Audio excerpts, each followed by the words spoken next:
Ontem, numa reunião, a irmã Liu me criticou na frente de todos, dizendo que não faço o trabalho prático e que raramente acompanho os outros em suas dificuldades.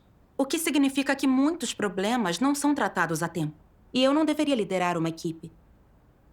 Isso me pareceu muito injusto.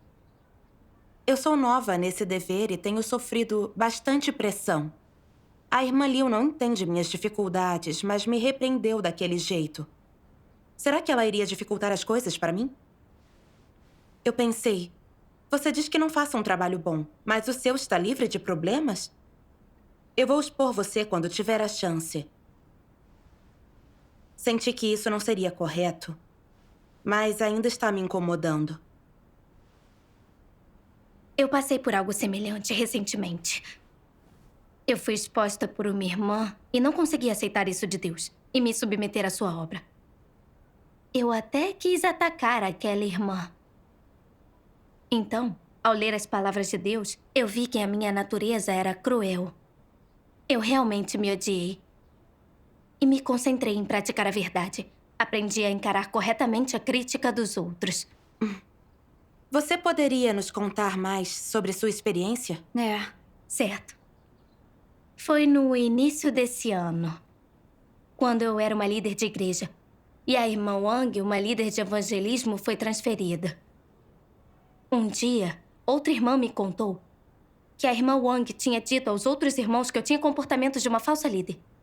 Que eu era desleixada em meu trabalho evangelístico e não lidava em tempo oportuno com os problemas que surgiam. O que afetava a eficiência e a eficácia da equipe. Eu fiquei irritada. E pensei, recentemente não tenho acompanhado de perto, mas existe uma boa razão. Ao falar pelas minhas costas e não na minha frente, você não está tentando causar encrenca? O que os irmãos pensarão de mim? Você não vai se safar tão fácil. Eu vou expor os seus defeitos também. Então eu disse, a irmã Wang sempre me menosprezou e encontrou erros em mim. Não é uma pessoa maravilhosa, todos sabem disso. Ela nunca trabalhou bem com os outros, sempre procurava defeitos. Agora o alvo sou eu. Mas eu nunca fiz nada a ela. Talvez seja porque eu a transferi para outra igreja. E ela perdeu seu título como líder de equipe e quer se vingar por causa disso. Olha, você fez parecer que o problema era da irmã Wang. Certo. Eu queria que aquela irmã me achasse boa, que era um problema da irmã Wang. Depois disso, eu fiquei pensando em como isso era vergonhoso. Que a irmã Wang tinha me exposto na frente de todo mundo. Se todos acreditassem nela e pensassem que eu era uma falsa líder, então como eles me veriam? E se isso fosse relatado à liderança superior? Eu poderia até perder minha posição. Fiquei cada vez mais preocupada com isso. E comecei a odiar a irmã Wang. Ela não estava me fazendo de alvo? Se ela era indelicada, não podia me acusar de ser injusta. Então, enquanto eu fosse líder, ela não seria promovida. Eu ia expor seu comportamento e garantir que todos a discernissem. E a expulsaria da igreja se descobrisse que ela estava julgando as pessoas pelas costas. Não me senti totalmente à vontade com esse tipo de pensamento. Me perguntei se tratá-la assim estava de acordo com a vontade de Deus. Deus tinha permitido que isso acontecesse. E eu não estava buscando a verdade nem refletindo sobre mim mesma, mas tinha fixado o meu olhar nela e queria repreendê-la por seus erros para contra-atacar. Eu sabia que isso não mostrava aceitação da verdade. Naquela noite, refleti sobre isso. A irmã Wang dizia que eu era uma falsa líder e eu não aceitaria isso. Mas, para ser sincera, eu era uma líder boa e competente. Um líder deveria entender cada aspecto existente no trabalho e resolver problemas assim que sejam identificados. Eu era responsável pelo trabalho evangelístico. Então, quando essa equipe se deparasse com problemas, eu deveria oferecer ajuda e orientação prática imediatamente. Mas eu não tinha feito muito nesse sentido. Um falso líder não é alguém que não faz um trabalho prático? A irmã Wang não estava errada. Ela não tinha uma humanidade maravilhosa, mas não era uma pessoa maligna. Ela produzia resultados em seu dever e tinha dons e pontos fortes. Era boa no trabalho da Casa de Deus. Se eu não lhe desse um dever ou até mesmo a expulsasse por causa de uma mágoa pessoal, isso não só prejudicaria a irmã Wang, mas também interromperia o trabalho da Casa de Deus. Eu não podia fazer algo que repugnasse Deus. Pensando assim, consegui deixar meu preconceito contra ela um pouco de lado. Também refleti sobre o tipo de trabalho prático que eu não estava fazendo. Comecei a fazer mudanças nas áreas que ela mencionara e passei a conversar com os irmãos sobre suas dificuldades. Eu me senti muito melhor depois disso. Falando nisso, eu lembro que quando a irmã Liu disse que eu não era apta como líder, a única coisa em que eu pensava era como me vingar dela. Mas nunca refleti sobre mim mesma. Essa não é a atitude de quem aceita a verdade. Sim. Na época, pensei que tudo tinha passado. Mas alguns dias depois, outra irmã veio e me disse... A irmã Wang falou sobre sinais de que você é uma falsa líder numa reunião com mais de 40 pessoas. Toda a minha raiva emergiu quando eu ouvi isso. E pensei que ao me expor na frente de tanta gente, a irmã Wang estava arrastando meu nome na lama. Como eu poderia ficar de cabeça erguida se ela continuasse com isso? Eu poderia até ser demitida por ser uma falsa líder. Mas eu queria lhe mostrar os fatos para que não pensasse que eu era um cordeiro dócil. Ela provaria de seu próprio veneno.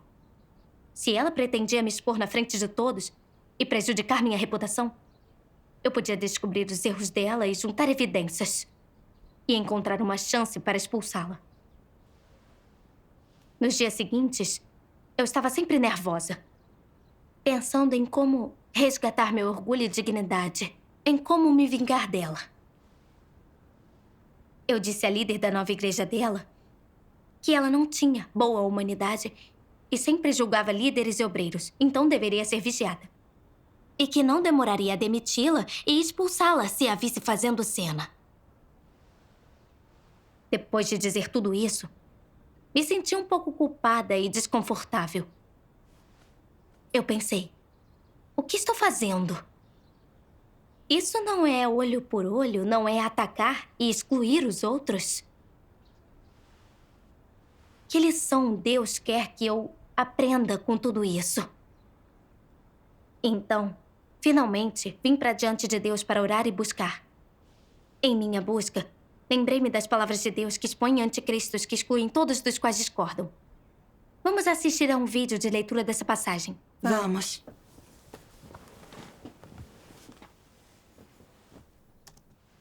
Deus Todo-Poderoso diz: qual é o objetivo principal de um anticristo quando ele ataca e exclui um dissidente? Ele procura criar uma situação na igreja em que não haja vozes contrárias a dele, na qual seu poder, seu domínio e as suas palavras sejam absolutos.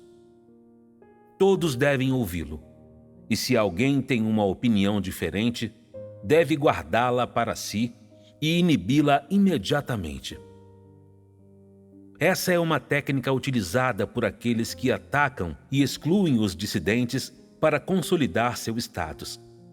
Eles dizem: tudo bem você ter opiniões diferentes, mas você não deve sair por aí falando sobre elas como lhe agradar. Muito menos deve comprometer meu poder e meu status. Se tiver algo a dizer, pode me dizer em privado. Se você o disser na frente de todos e me fizer perder reputação, você estará pedindo que seja repreendido e terei que cuidar de você. Que tipo de caráter é esse? Os anticristos não permitem que os outros falem livremente. Se estes têm uma opinião, seja sobre o anticristo ou qualquer outra coisa, eles devem guardá-la para si. Devem considerar a reputação do anticristo. Caso contrário, o anticristo os marcará como inimigos e os atacará e excluirá. Que tipo de natureza é essa? É a natureza de um anticristo. E por que eles fazem isso? Porque querem consolidar continuamente o seu poder e status na mente das pessoas. E para que seu poder e status sejam firmes e inabaláveis. Eles não toleram nada que afete ou ameace sua estima, reputação, status e valor enquanto líderes. Essa não é uma manifestação da natureza cruel dos anticristos?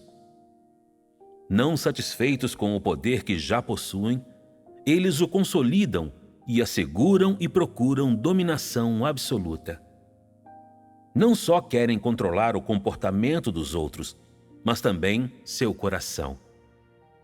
Será que tais ações não são feitas também em prol do poder, inspiradas e conduzidas por um desejo de poder? Isso ocorre ainda mais quando um dissidente está presente e o anticristo ouve que o dissidente disse algo sobre ele ou o criticou pelas costas. Nesse caso, ele resolverá a questão em curto prazo e não vai conseguir dormir nem comer até que o faça. Como é que ele consegue fazer tal esforço?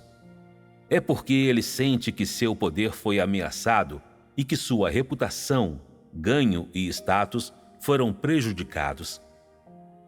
Se essa pessoa disser a verdade sobre essa questão, o status do anticristo como líder pode perder-se. Se a notícia chegar ao alto ou aos ouvidos de mais irmãos e irmãs, o alto poderá substituí-lo ou os irmãos e irmãs poderão demiti-lo. Ele pode ser forçado a se demitir. É por esse motivo que ele gasta tanto esforço e paga um preço tão alto, por vezes pulando refeições ou passando a noite acordado para se comunicar sobre o assunto, conversando até ficar de boca seca. Qual é o seu objetivo? É fortificar sua posição. Para pessoas como essa, a posição é a sua força vital. Assim que têm a menor suspeita de que seu status está ameaçado, elas ficam inquietas no coração e aterrorizadas, temendo que, no futuro, em vez de líderes, venham a ser irmãos ou irmãs normais e não possam mais desfrutar do sentimento de superioridade que seu status lhes confere e dos seus benefícios. Ninguém mais lhes obedecerá nem as seguirá. Ninguém mais tentará agradá-las. E ninguém mais será subserviente a elas. Isso é o mais insuportável para elas. Para um anticristo, o dissidente é uma ameaça ao seu status e poder. Quem quer que ameace seu status e poder, não importa quem seja, os anticristos farão de tudo para cuidar dele. Se essas pessoas realmente não puderem ser levadas a seguir ou ser incorporadas às suas próprias forças, os anticristos as derrubarão ou expurgarão. No final, os anticristos alcançarão seu objetivo de ter poder absoluto e de ser sua própria lei. Essa é uma das técnicas que os anticristos utilizam habitualmente para manter o status. Eles atacam e excluem os dissidentes. Amém.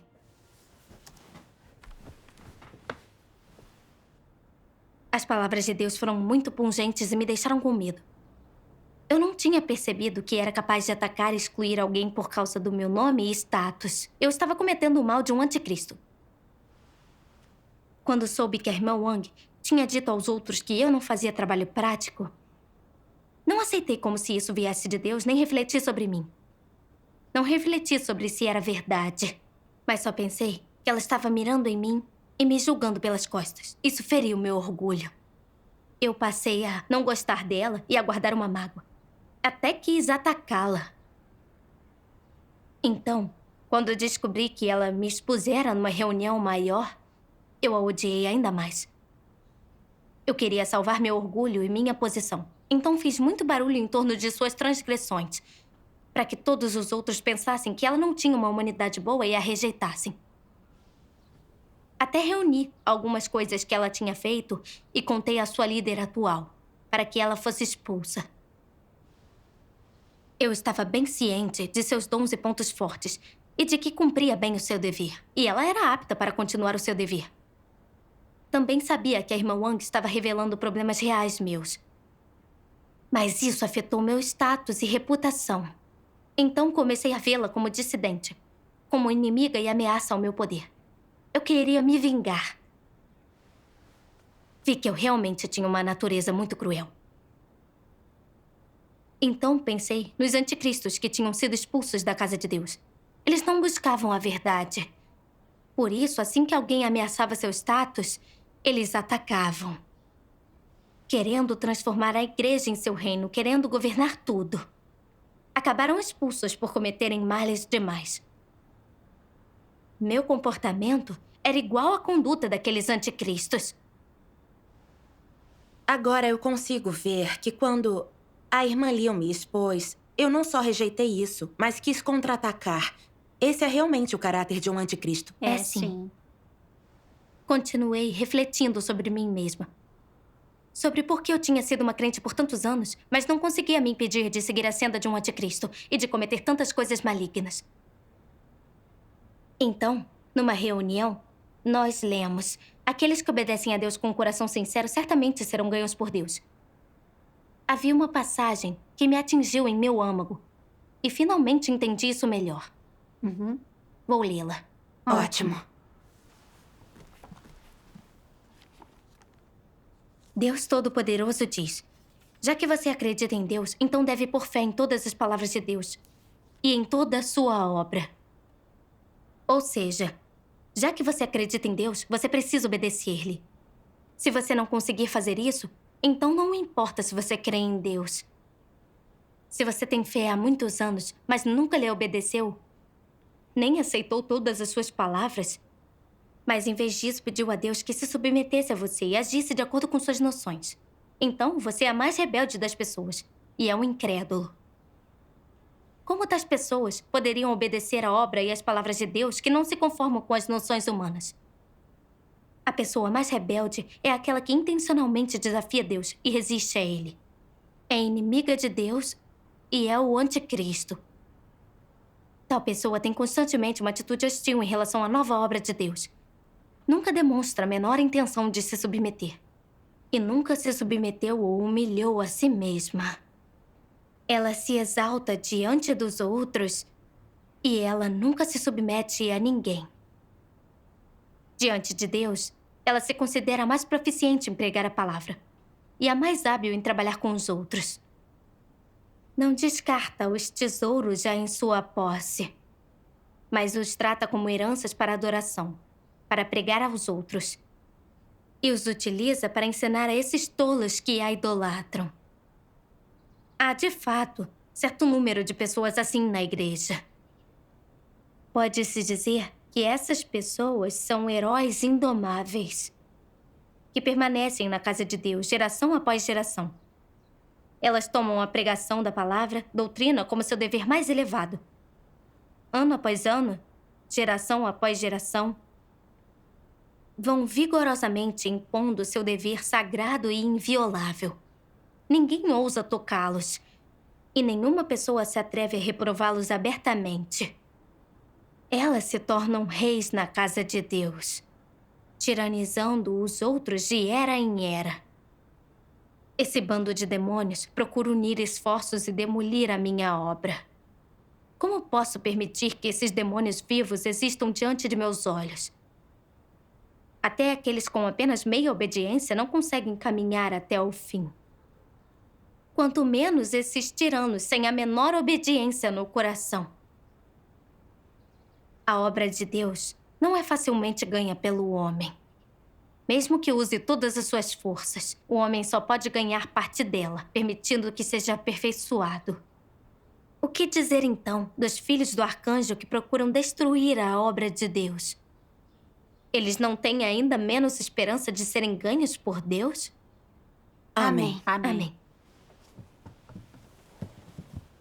As palavras de Deus me comoveram tanto e vi seu caráter justo e majestoso.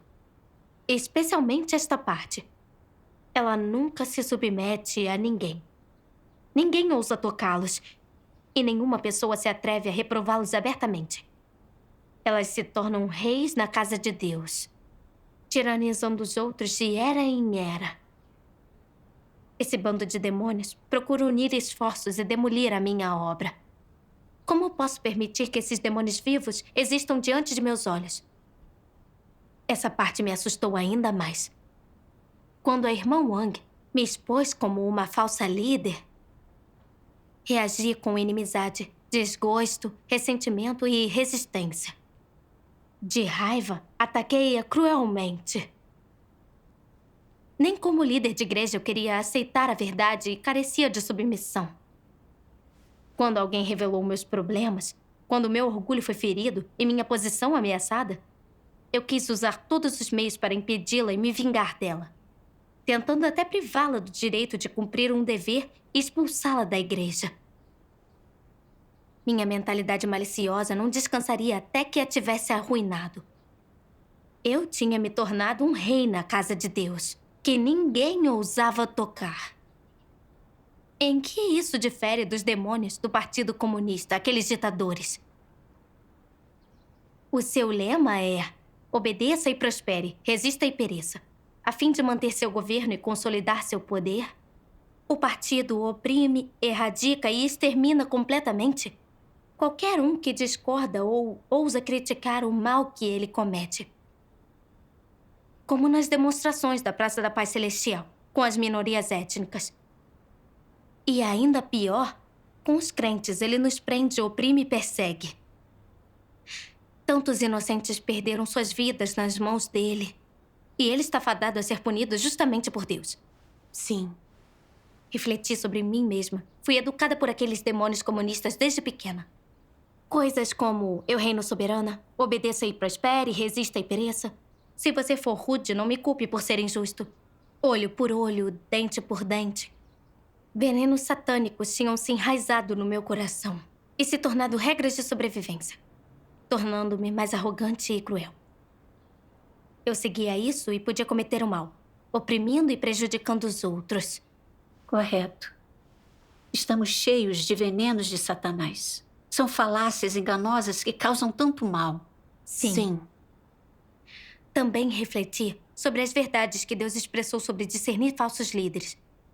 Mas eu nunca me comparei com elas, nem refleti sobre como eu agia como uma falsa líder.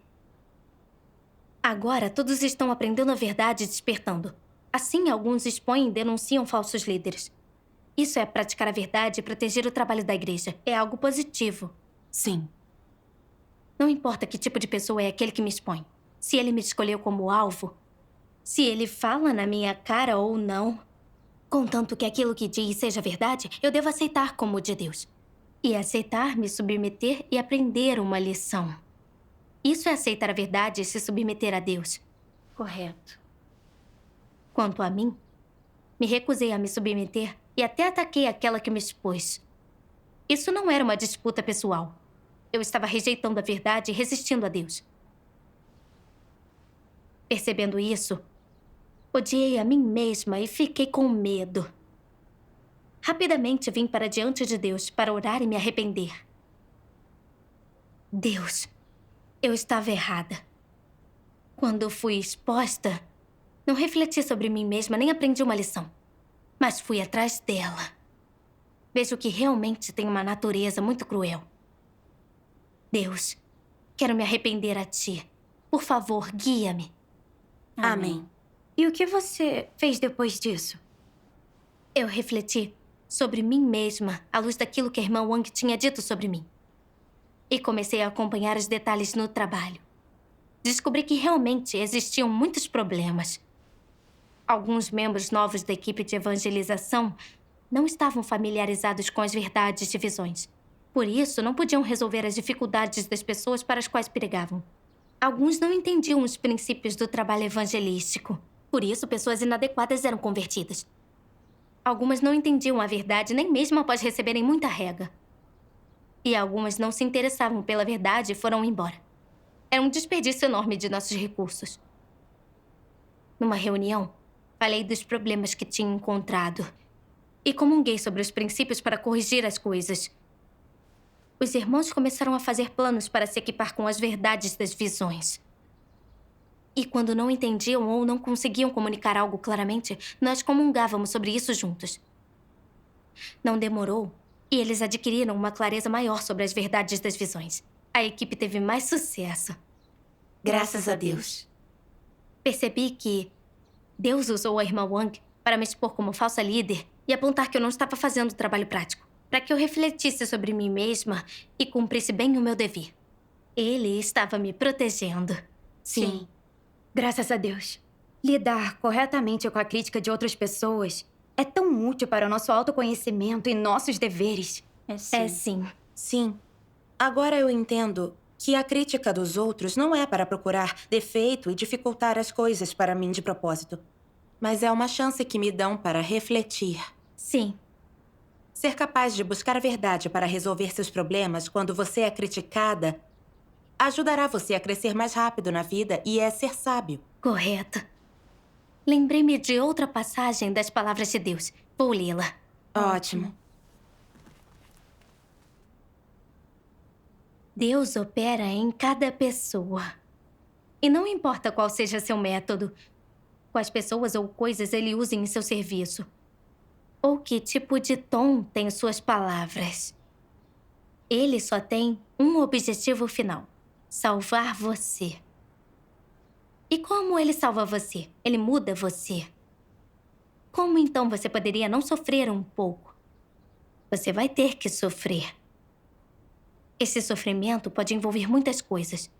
Às vezes, Deus levanta um ambiente ao seu redor para desnudá-lo de modo que você possa vir a se conhecer. Ou então você pode ser diretamente podado e exposto. Assim como alguém em uma mesa de cirurgia, é só passando por alguma dor e sofrimento que um bom desfecho pode ser alcançado. Se toda vez que você é podado e toda vez que é desnudado por um ambiente, isso estimula seus sentimentos e lhe dá um impulso, você ganhará estatura e entrará na realidade da verdade por meio desse processo. Se Deus arranja certos ambientes, pessoas e coisas, se Ele poda e lida com você, e se você aprende lições com isso, se aprende a vir para diante de Deus e a buscar a verdade, e involuntariamente é esclarecido e iluminado e alcança a verdade, se você experimenta mudanças nesses ambientes, colhe recompensas, faz progresso, se começa a ter uma pequena compreensão da vontade de Deus e deixa de reclamar, então tudo isso significará que você permaneceu firme em meio às provações e suportou o teste. Você teve sucesso. Como Deus verá aqueles que superam o teste? Deus dirá que eles têm um coração verdadeiro. O fato de que podem suportar esse tipo de sofrimento mostra que, no fundo, eles amam a verdade e querem a verdade. Se Deus o avalia dessa forma, você não é alguém com estatura? Você não tem vida? E como essa vida é alcançada? Ela é concedida por Deus? Deus supre você de várias maneiras e usa pessoas, coisas e objetos para treiná-lo. É como se Deus estivesse lhe dando comida e bebida, colocando-as na sua frente para alimentar você, para que desfrute. E somente então você pode crescer e permanecer firme. É assim que você deve ver e compreender essas coisas. É assim que deve se submeter a tudo que vem de Deus. Amém. Em tudo isso, experimentei profundamente que Deus estava usando a irmã Wang para expor problemas em meu dever. Não foi fácil para mim aceitar, mas foi benéfico para minha entrada na vida. Sim. Ser tratada desse jeito me ajudou a ver muitas características de uma falsa líder em mim e me motivou a buscar a verdade e a mudar. Além disso, vi minha natureza muito arrogante e cruel. Que eu era capaz de oprimir e excluir alguém para proteger meu nome e status. Com isso, busquei a verdade para ser purificada. Era a graça especial de Deus e seu amor e salvação para mim. Sim. Sou tão grata a Deus. Graças a Deus. A sua comunhão me ajuda tanto.